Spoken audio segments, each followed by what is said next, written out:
9시 반의 당구. 하인리 벨 1959년. 이 작품은 모두 13개의 장으로 구성된 장편 소설입니다. 1. 오늘 아침 페멜은 처음으로 그녀에게 불친절했다. 거의 거칠다고 할 정도였다.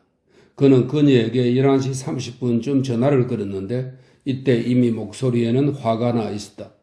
이런 동료는 그녀에게 낯설었다. 게다가 그의 말은 보통 때처럼 아주 정확하였기 때문에 그런 목소리는 더욱 놀랍게 느껴졌다. 그의 목소리에 담겨있는 정중함은 마치 물 대신에 H2O를 부탁한 것과 같은 형식이었다. 내가 당신에게 4년 전에 주었던 조그만 빨간색 카드를 당신 서랍에서 꺼내보시오. 라고 그가 말했다.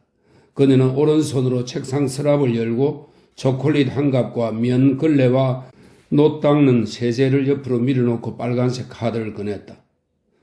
카드에 쓰인 것을 읽어보시오. 그녀는 떨리는 목소리로 그것을 읽었다. 언제나 나의 어머니와 아버지, 내 딸과 아들, 그리고 슈렐라 씨와 연락이 가능함. 그 외에는 아무와도 연결하지 말 것. 마지막 문장을 반복해 보시오. 그녀는 다시 읽었다. 그 외에는 아무와도 연결하지 말 것.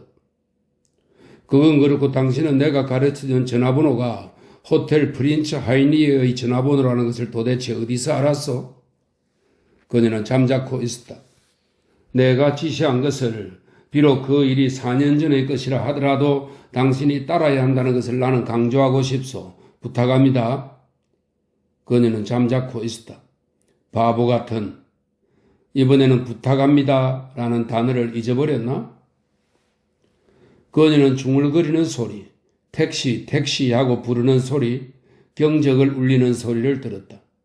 그녀는 수화기를 놓고 조그만 카드를 책상 한가운데로 밀어놓고 홀가분해진 듯한 느낌을 받았다. 4년 만에 처음 듣는 이 거친 말투는 차라리 다정함 같은 것이었다. 그녀는 혼란스럽거나 일의 극도로 정확함이 요구되어 진저리가 날 때면 밖으로 나가서 황동으로 된 간판을 닦았다. 로베르트 페멜 박사, 평형 정력학 계산사무소, 오후엔 문 닫음. 열차의 전기, 배기가스의 점액, 거리의 먼지들 때문에 매일 털 헝겊과 청소 도구를 서랍에서 꺼내야 했고 그녀는 이 청소 시간을 15분에서 30분으로 늘리기를 좋아했다. 그녀는 저쪽 모데스트 골목 8번지 집의 먼지 낀 창문 뒤에서 인쇄기가 쿵쾅거리는 것을 볼 수 있었다. 이 기계는 피곤한 줄도 모르고 흰 종이 위에 무언가를 찍어댔다. 그녀는 떨림을 느꼈고 항해 중이거나 출항한 배가 항로를 바꾼 것 같다고 생각했다. 짐차들, 견습생들, 수녀들, 거리 위의 삶, 채소 가게 앞의 상자들, 오렌지, 토마토, 양배추가 들어있다. 그리고 그 옆집, 그레천의 가게 앞에는 2명의 견습생이 멧돼지를 매달고 있었고 멧돼지의 검은 핏방울이 아스팔트 위에 떨어졌다. 그녀는 거리가 떠들썩하고 지저분한 것을 좋아했다. 짜증이 머리 끝까지 올라와서 퇴사를 생각한 적이 있었다.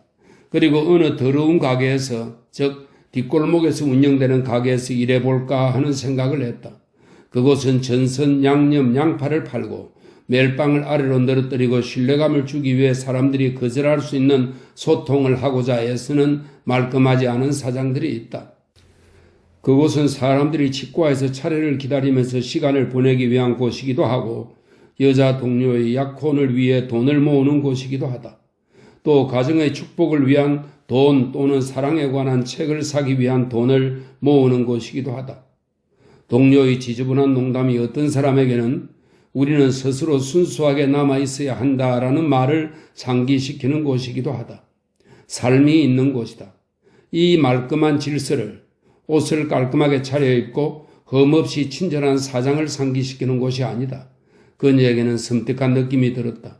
그녀는 사장이 상대하는 누구에게나 베푸는 친절함 뒤에 경멸이 숨어 있다는 것을 눈치챘다. 그는 그녀 외에 누구와 관계가 있을까?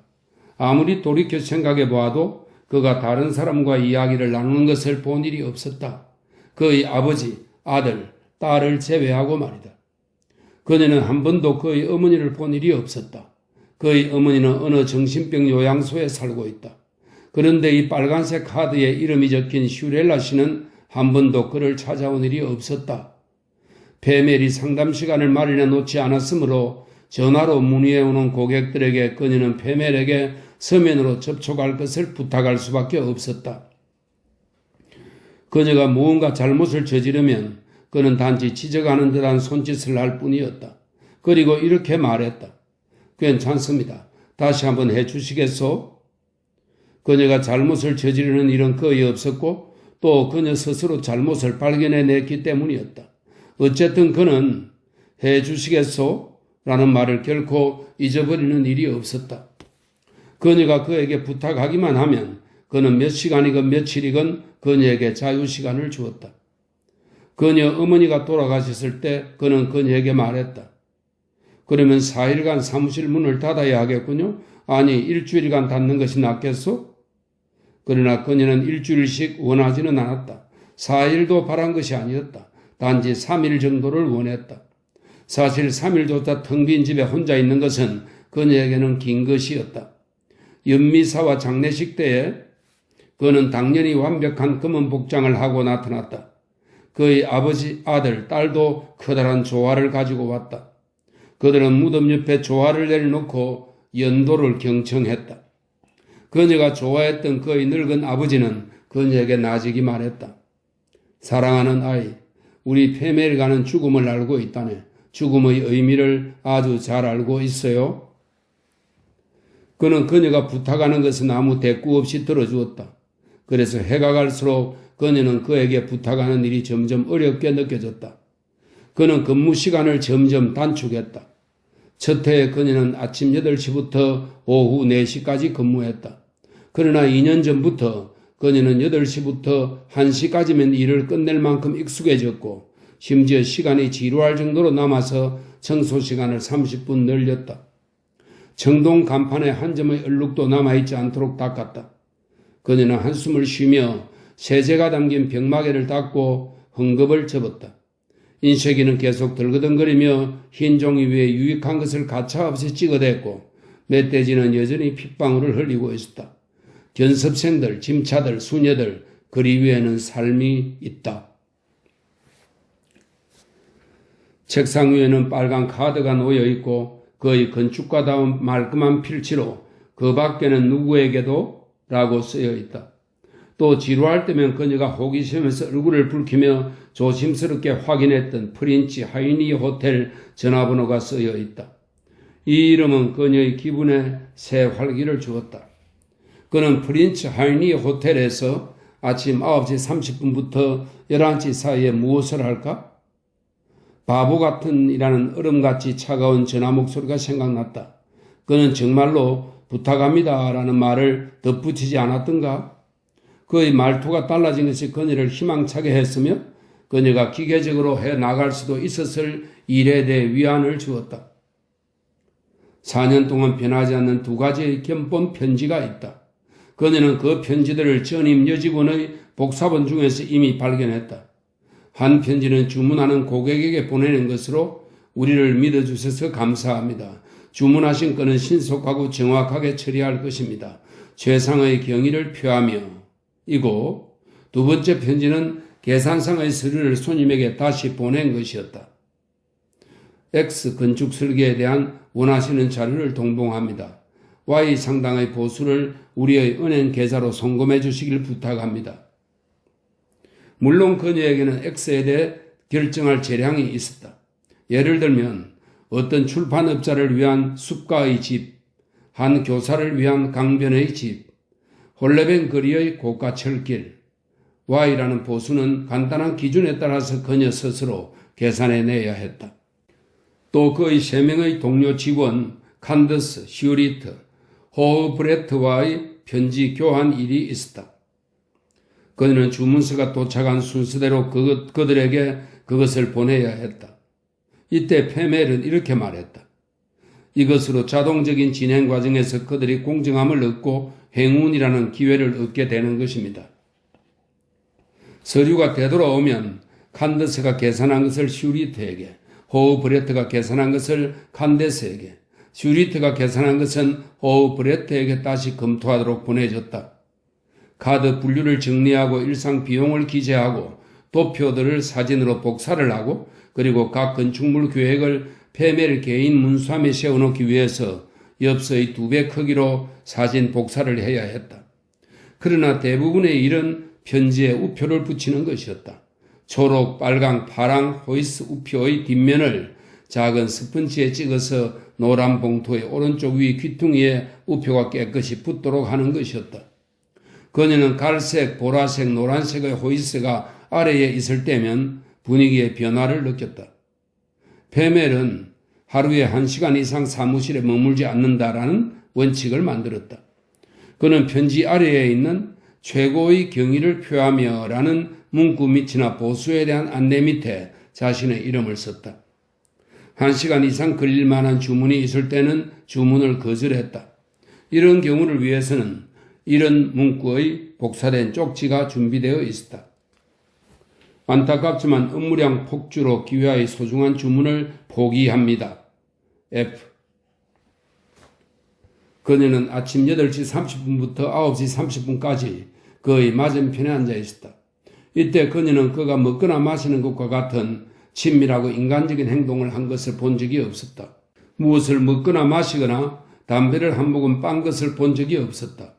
그녀는 얼굴을 붉히면서 이것보다 더욱 친밀한 것을 생각해 보았다. 그는 담배를 피웠다. 그러나 담배를 피우는 것이 갈망하는 것을 채워주는 보완이 되지는 못했다. 담배는 눈같이 희어서 흠잡을 데가 없는 것일 뿐이었다. 단지 재떨이에 떨어져 있는 재와 꽁초가 그녀에게 위안이 될 뿐이었다. 그것은 최소한 쓰레기였으며 소비를 했다는 증거였기 때문이다. 그녀는 권력적인 주인 밑에서 일한 일이 있었는데 남자들의 탁자는 마치 사령교관의 탁자 같았고 이들의 인상은 공포감을 불러일으켰다. 그러나 이 거대한 사람들조차도 차와 커피를 마시고 샌드위치도 먹었다. 먹고 마시는 권력자를 보는 것은 그녀를 흥분시켰다. 때로는 빵 부스러기가 떨어지기도 했고 소시지 껍질이 남아있기도 했다. 그들은 손에 기름진 햄의 가장자리 기름이 묻어서 손수건을 꺼내서 손을 닦아야만 했다. 정군에게 명령했던 화강암처럼 단단한 이마 뒤로부터 부드러운 화해의 모습이 보였던 것이었다. 얼굴의 입들은 깨끗이 닦여 있었고 이 얼굴들은 언젠가 청동을 부어서 만들 기념비가 되어 그들의 위대함에 대해 후손들에게 알려질 것이었다. 페멜은 8시 30분 뒤채에서 나올 때 아침 식사의 흔적을 전혀 보이지 않았다. 그는 사장다운 태도로 신경질을 내지도 태연하게 행동하지도 않았다. 최상의 경의를 표하며 아래에 40분이나 서명을 해야 했을지라도 그의 사인은 언제나 읽을 수 있었고 아름다웠다. 그는 담배를 피우면서 사인을 했고 한 번 사인한 것을 거의 다시 보지 않았다.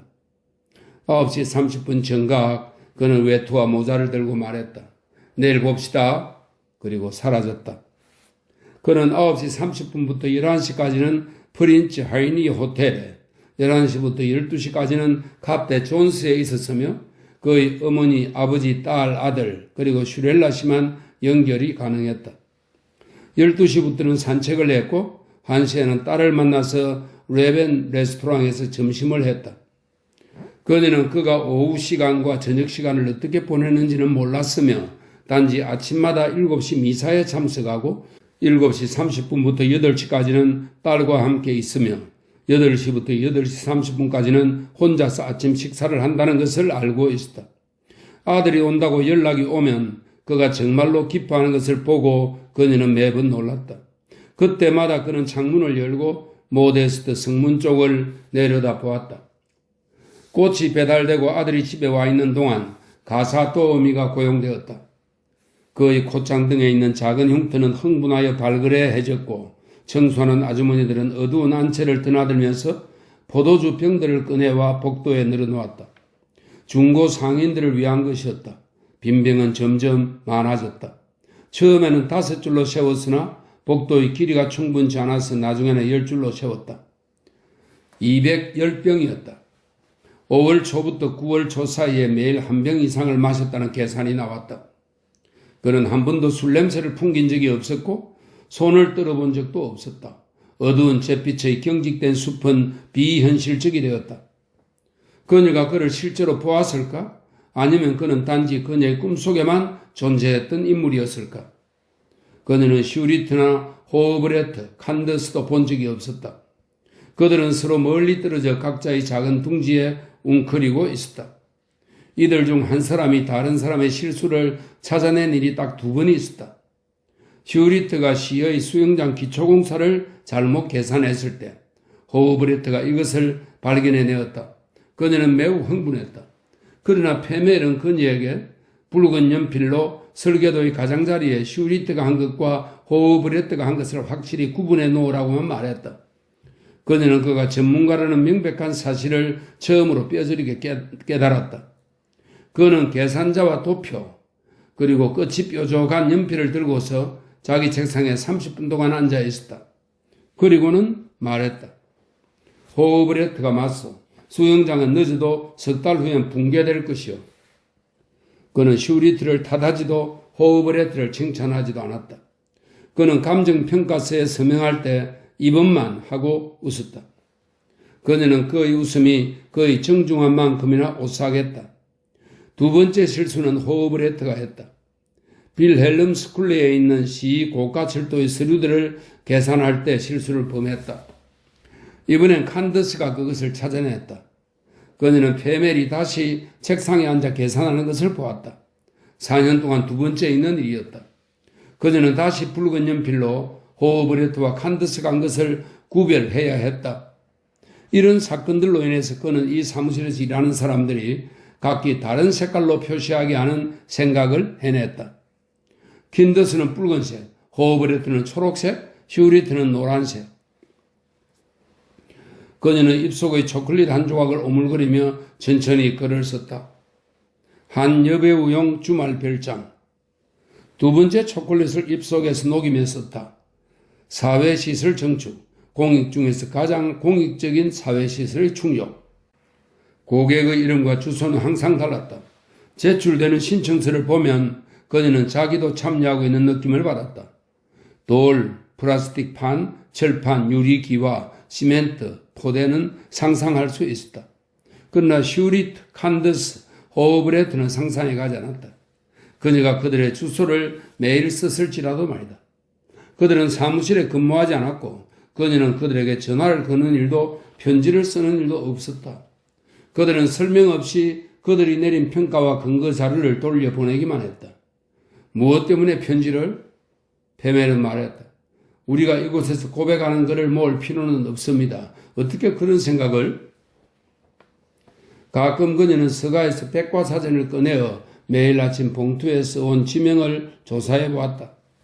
살게나로엘, 주민 87명, 그중 로마 가톨릭 교도가 83명, 12세기부터 전해온 유명한 실게 나우엘 재단의 성당이 있다.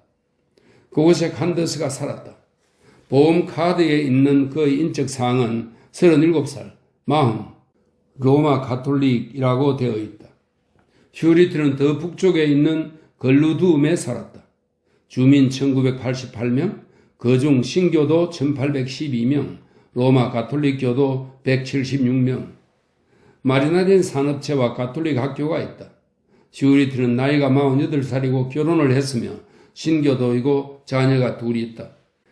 그중 첫째는 18살 이상인 것으로 나타나 있다. 호브레트의 집은 찾아볼 필요가 없었다.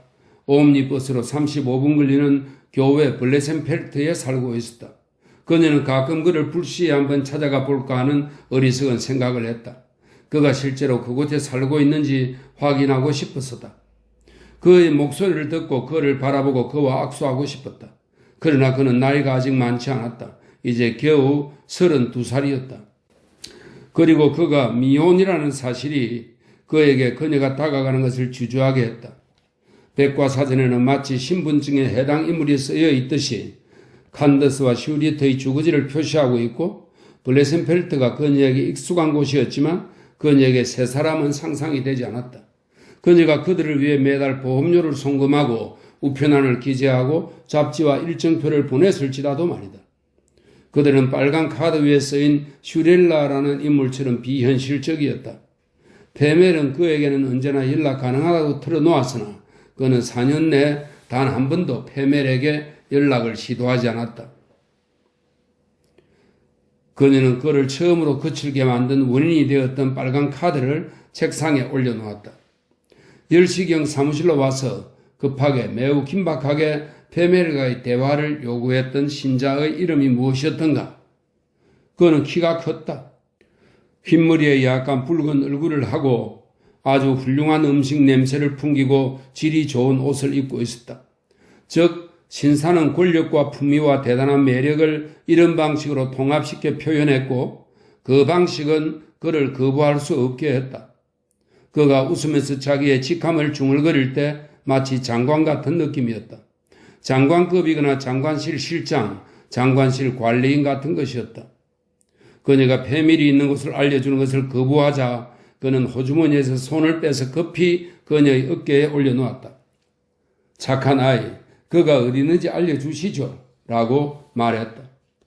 그녀는 대가를 치러야 할지 어떤 일이 일어날지 알 수 없었다. 그녀의 마음 깊은 곳엔 지켜야 할 비밀로 프린츠 하이니 호텔이라는 이름이 있었다. 그때 그는 동창성에 대해서 또 시급한 용무에 대해서 그리고 군대와 무기에 대해서 무언가를 중얼거렸다. 그가 가고 나자 시그 향이 났다. 그 향은 1시간 후에 온 페멜의 아버지의 코를 자극할 정도였다. 맙소사, 맙소사, 건달이 틀림없어, 건달이야.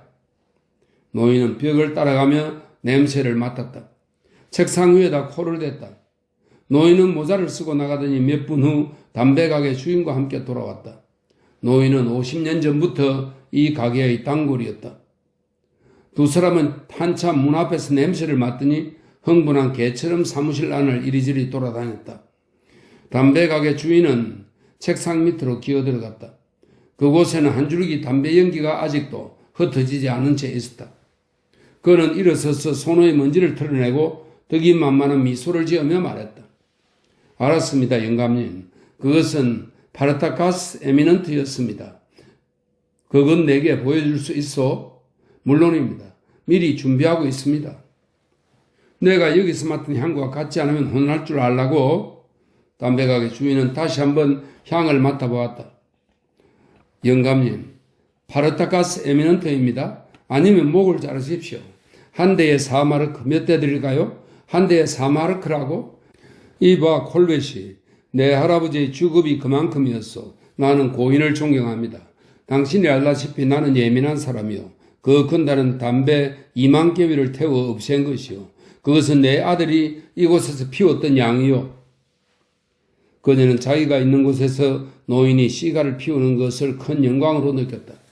노인은 아들의 의자에 앉아 몸을 뒤로 젖혔다. 그에게 의자는 너무 컸다. 그녀는 노인의 등에 쿠션을 대주고 노인에게 귀를 기울였다. 그러면서 하던 일을 아주 조심스럽게 계속했다. 우표 붙이는 일 말이다. 녹색, 빨강, 파랑, 호이스 우표 뒷면을 해면에 축여서 편지봉투 오른쪽 위에 살짝 갖다 깨끗이 붙였다. 봉투들은 시르게나우엘, 글루돔, 블레센펠트에 보내질 것이다.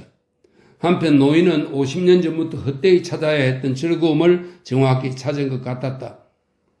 노인은 말했다. 맙소사, 레오노레 양, 시가가 무언지 이제야 알 것 같네. 내가 이렇게 오랫동안 80세 생일까지 기다려야 했단 말인가? 흥분하지 말고 그냥 있게. 물론 나는 오늘 80세가 돼요. 자, 내 아들 부탁으로 나를 위해 꽃을 주문한 사람이 자네 아닌가? 고맙소. 오늘 밤 카페 크로노에서 있을 파티에 자네를 진심으로 초대하네. 친애하는 레오노레 양, 말해봐요. 지난 50년, 정확히 말해서 51년 동안이나 담배를 사 피워왔는데 왜 이런 시가를 내게 내놓은 사람이 없었을까? 내가 좀 인색한가?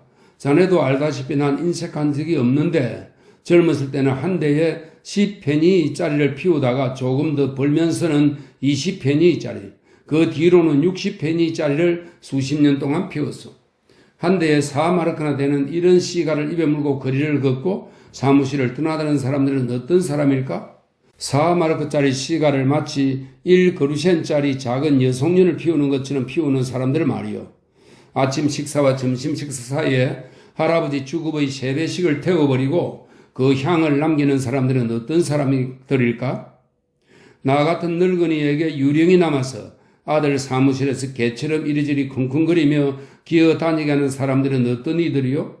로베르토의 동창생인가? 참사관, 국장, 부국장 아니면 장관? 그를 내가 알고 있어야 하지 않을까? 무기를 다루는 이들인가? 그러고 마치 가리개가 덮는 것처럼 갑자기 그의 눈빛이 희미해졌다. 노인은 10대, 30대, 60대로 삶을 거슬러 올라갔다. 아이 하나를 묻었다. 누구였을까? 요하나? 아니면 하이니? 어느 아이의 하얀 관이에 그가 흙을 덮고 꽃을 뿌렸던가? 그의 눈에 맺힌 눈물은 요하나를 묻었던 1909년의 것이었을까? 하이니의 무덤 옆에 서 있던 1919년의 것이었을까? 혹은 오토의 사망 통지를 받았던 1942년의 것이었을까? 아내가 사라졌던 정신병원 현관에서 흘린 눈물이었을까? 시가가 물결 모양으로 타들어갔다. 그 눈물은 1894년의 것이었다. 그는 누이 샤를로테를 묻었다. 누이가 낫기를 바라며 돈을 푼푼히 모았다. 밧줄에 메어진 관은 미끄러져 내려갔다. 그때 밖에서 아이들이 노래를 불렀다. 탑지기야, 제비는 어디로 날아가 버렸느냐? 아이들의 구성진 목소리가 이 잘 정돈된 사무실에 흘러 들어왔다. 노인은 반세기도 더 지난 옛날로 돌아가서 노래를 불렀다. 1894년 10월 이날 아침은 정말로 그랬다. 라인강 하류 지역 위를 안개가 뒤덮고 무밭 위로는 짙은 연무가 춤추듯 띠를 둘렀고 버드나무들에서는 사육제의 소음처럼 까마귀 떼가 울었다. 레오노레는 빨간 호이스 우표를 축축한 스펀지에 적셨다. 그녀가 낳기 전 30년간 농부들의 아이들은 노래를 불렀다. 탑지기야, 제비는 어디로 날아갔느냐? 녹색의 호이스를 작은 해무에 찍었다. 조심, 사스 아래에 호브레트에게 보내는 우표. 노인은 흡사 장님처럼 보였다. 그녀는 재빨리 꽃 가게로 달려가서 예쁜 꽃다발 하나를 사다가 그에게 드리고 싶었으나 그를 혼자 두고 가기가 불안했다. 그는 손을 뻗었다. 그녀는 조심스럽게 재떨이를 더 가까이 밀어주었다. 그는 시가를 꺼내 입에 물고 레오노레를 바라보면서 나지기 말했다. 내가 미쳤다고 생각하지 말게, 레오노레. 그녀는 그가 좋았다. 그는 정기적으로 사무실에 들러 그녀를 데리고 나왔다. 그리고 그녀가 일 없는 오후 시간에 자기가 소홀히 다루었던 장부들을 정리하게 했다. 그곳은 그가 젊은 시절의 아틀리에로 거주했던 곳으로 바로 건너편의 거리에 있는 인쇄소 위층에 있었다. 그는 그곳에 세무사가 검토한 문서를 보관하고 있었다. 그녀가 작성하는 법을 배우기 전에 서류 뭉치는 엉망이었다. 영국 파운드 정권, 달러 정권, 엘살바도르 플랜테이션 농장의 배당 정권 등이다. 그곳 위에서 그녀는 먼지투성이의 계산서를 덜쩍거렸다. 그녀는 오래전에 파산한 은행들의 수기로 작성된 계좌 자료들을 읽고 이 노인이 자식들에게 써놓은 유언장도 읽었다. 유언장은 40년 전에 작성된 것이었다. 하인리에게 슈텔링거스 그로테바, 괴를링거스 슈로톨의 두 농장 경영권을 주어야 했네. 왜냐하면 나는 그의 본성에서 사물의 성장에 대한 기쁨이 자리하고 있다는 것을 관찰했기 때문이네. 그 기쁨이 내게는 농부의 삶을 위한 전제로 보였네. 이곳에서 하고 노인은 외치면서 시가 연기를 공중에 뿜어댔다. 이곳에서 나는 출정하기 전날 저녁 장인에게 유언장을 받아 쓰도록 했네. 내가 받아 쓰게 하는 동안 하이니는 저 위에서 자고 있었지. 얘가 다음날 아침 기차역까지 나를 배웅했네. 7살짜리가 내 뺨과 입에 입을 맞추었네. 레오노레, 그러나 내가 준 선물을 받은 사람이 없었다네. 토지와 은행 계정, 연금, 임대료 등 모두 내게 되돌아왔네. 나는 결코 선물을 할 수가 없었네. 하지만 내 아내는 선물을 할 수 있었네. 그녀의 선물은 받아들여졌다네. 밤에 그녀 옆에 누워있으면 나는 그녀가 항상 혼자 중얼거리는 소리를 자주 들었다네. 마치 입에서 물이 흘러나오듯 부드럽게 몇 시간이나 그녀는 중얼거렸다네. 무엇을 위해, 무엇을 위해, 무엇을 위해라고 했다네.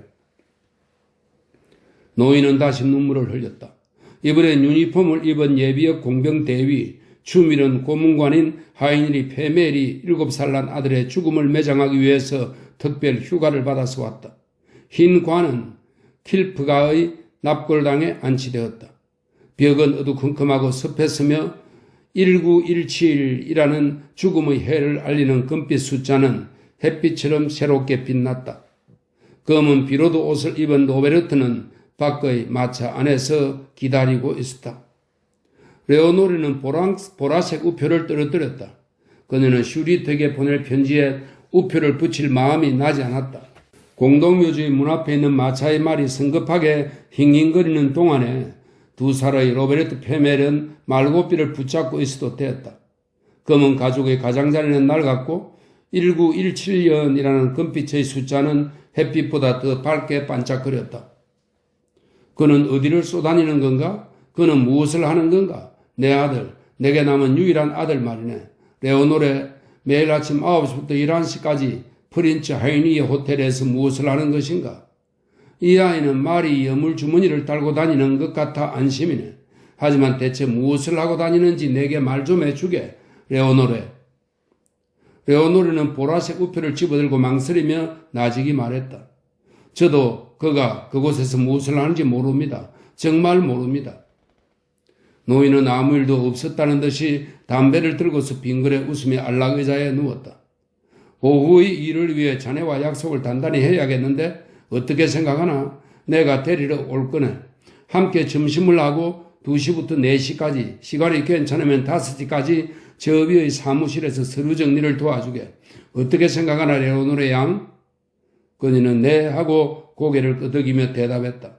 아직 그녀는 보라색 호이스 우표를 해민에 적시어서 슈리트에게 보낼 편지에 붙이는데 확신이 서지 않았다. 우체부는 편지를 우체통에서 꺼내고 기계가 스탬프를 찍을 것이다. 1958년 9월 6일 13시라는 스탬프를 찍을 것이다. 노인은 저기에 앉아있다. 그는 다시 80대 말 또는 90대 초반에 도달했다. 예, 그럴게요. 약속한 것으로 생각해도 될까? 예. 그녀는 노인의 수치간 얼굴을 바라보았다. 그녀는 수년 전부터 그의 얼굴에서 아들의 얼굴과 닮은 점을 찾아냈으나 헛일이었다. 다만 예의 바름은 이 페밀 집안의 가풍인 것 같았다. 노인은 아들보다도 더 형식과 치장에 치중하고 오랜 예의 범절, 위엄을 풍기다시피 했으며 그의 아들과 같이 계산된 공손함을 보이지는 않았다.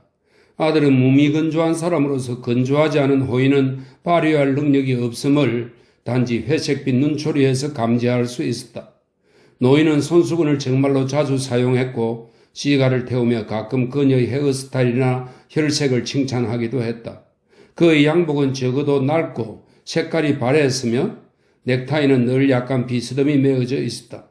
손가락에는 검은 얼룩이 져 있고 상의 기세는 지우개 찌꺼기가 묻어 있었으며 조끼 주머니엔 딱딱한 연필과 부드러운 연필이 꽂혀 있었다.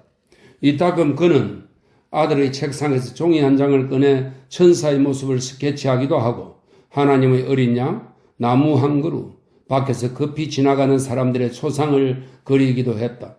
그는 또 이따금 그녀에게 케이크를 사오도록 돈을 주기도 했으며 커피를 2번씩이나 달라고 하기도 했다. 이런 일은 자기 이외의 다른 사람에게 전기 요리 기구를 쓸 수 있게 해준다는 점에서 그녀를 행복하게 했다. 이런 것이 그녀에게 익숙한 사무실 생활이었다. 커피를 끓이고 케이크를 사오고 그가 하는 순서에 따라 이야기를 듣고 하는 일이었다. 저 뒤편 주택가에 살았던 사람들의 삶에 대해서 또 그곳에서 죽은 사람들에 대해서 이야기를 했다. 수세기 동안 킬프가는 저 뒤편에서 부도덕과 빚, 죄와 구원을 찾았고 시의 회계 출납관, 공정인, 시장, 그리고 교회 지도자들이 되었다. 저기 뒤편에는 근래의 성직자들의 엄숙한 기도 중에서 어떤 것이 아직 공중에 떠 있었다. 처녀를 고수한 킬프가 여성들의 엄울한 부도덕과 경건한 젊은이들의 후회의 고행이 저 뒤편에 있는 이 엄살한 집에서 일어났었다.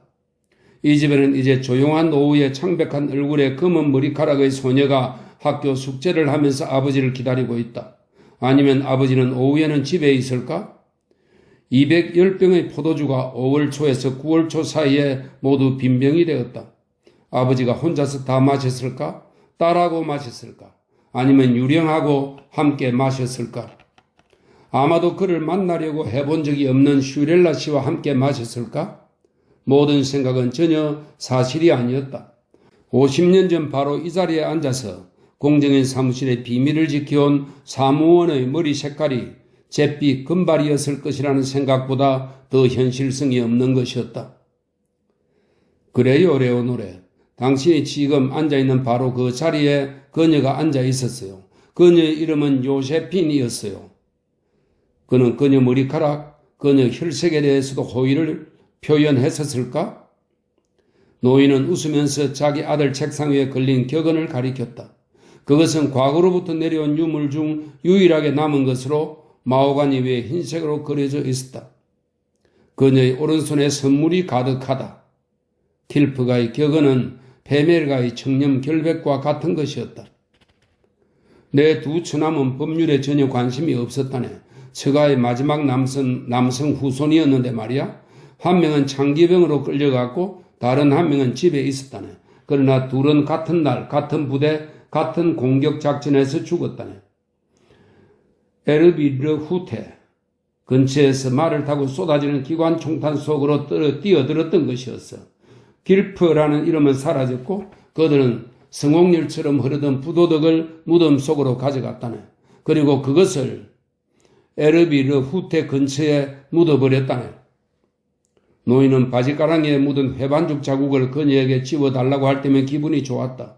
노인은 이따금 두툼한 설계도를 발밑에 끼고 다녔는데 그것이 단지 문서 보관용에서 꺼내온 것인지 아니면 정말로 주문을 받은 것들인지는 알 수가 없었다. 노인은 커피를 마시고 맛이 좋다고 칭찬하면서 케이크 접시를 그녀 쪽으로 밀어주고 담배를 가져갔다. 순간 그의 얼굴이 다시 엄숙한 빛으로 감돌았다. 로베르트 하구? 나는 그를 틀림없이 알고 있을 거네. 슈릴레라는 이름은 확실히 아닌가? 확실하죠? 아니지. 그는 결코 그런 시가를 피우지 않을 거야. 헛소리지. 그를 프린치 하이니어 호텔로 보냈는가? 시끄러워질 텐데. 그는 자신의 영역을 방해받는 것을 좋아하지 않아요. 내 아들 로베르토 말이요. 그는 어렸을 때부터 그랬다네. 사랑스럽고 공손하고 영리하고 정확했네. 그러나 일정한 한계를 넘어서면 용서를 몰랐다네. 살인도 두려워하지 않을 정도가 되었지. 난 언제나 그가 약간 두려웠다네. 자네도? 그러나 그는 자네에게 아무 일도 하지 않을 거요. 걱정 말게. 이리 오게. 식사하러 가세. 당신의 새로운 참여와 내 생일을 조금 축하하세. 바보짓을 하지 말게. 그 애가 전화로 모욕적인 말을 했다고 해도 그건 지나간 일이네. 자네가 그 건달 이름을 기억하고 있지 못한 것은 섭섭한 일이네. 난 그가 옛 하구와 연락을 하고 지낸다는 것을 전혀 몰랐다네. 자, 가세. 갑시다. 오늘은 토요일이니 좀 일찍 일을 끝낸다고 해도 그가 반대하지 않을 거네. 내가 책임지지. 성세베린 교회의 시계가 12시를 쳤다. 그녀는 빨리 편지 봉투를 셌다. 23통.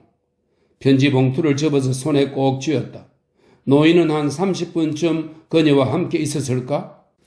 12번 중 10번째 종이 울렸다. 아닙니다. 괜찮습니다. 그녀가 말했다. 외투를 입지 않을 겁니다. 레벤으로는 가지 말아요.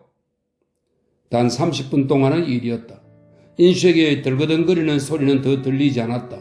그러나 멧돼지는 여전히 피를 흘리고 있었다.